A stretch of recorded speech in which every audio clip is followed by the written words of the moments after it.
নাই। আপনি একজন নারী হিসেবে যে মিনিমাম সম্মান দেওয়া দরকার সেটাও আপনি আমাকে সম্মান দিয়েছেন, আপনি আমাকে সম্মান আমি দিয়েছেন। আপনাকে কোনো প্রকার অসম্মান করিনি। আপনি নারী আপনি আবার নারীর কোটা চান না, আবার এখানে নারীর সম্মান চাচ্ছেন। আপনি কোটার সম্মান এক জিনিস না। লিসেন টু মি, আপনি আমাকে প্রথমেই বলেছেন যে আমি দেখিনি, আপনি একাই দেখেছেন।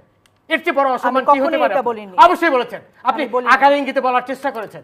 আপনি যে তাদেরই একজন, এটা আপনি পরিষ্কারভাবে প্রমাণ করেছেন। আবার বলেন যে নারীর সম্মান আপনি। আমার ধারণা আপনার অন্য কোনো কারণে আজকে মন মেজাজ না, আমার মন মেজাজ তো খারাপ হবেই।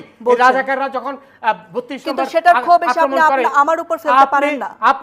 আপনি শুরুই করেছেন তাদের পক্ষে নিয়ে কথা বলার জন্য। আমি এখানে আপনার সাথে যুদ্ধ করতে বসিনি, আমি আপনাকে প্রশ্ন করতে বসেছি। আপনি তাদেরই একজন লোক হয়ে এখানে বসেছেন। আমি কোন প্রকার যুদ্ধ করতে, আমি এখানে নিরপেক্ষভাবে বসি। আপনি প্লিজ কিপ কোয়েট। আপনি এখানে অ্যাঙ্কার হিসেবে চুপ থাকা আমার কাজ না। যে নিরাপত্তার দায়িত্ব সেটা আপনি পালন করেননি বলেই আমি উত্তেজিত হয়েছি।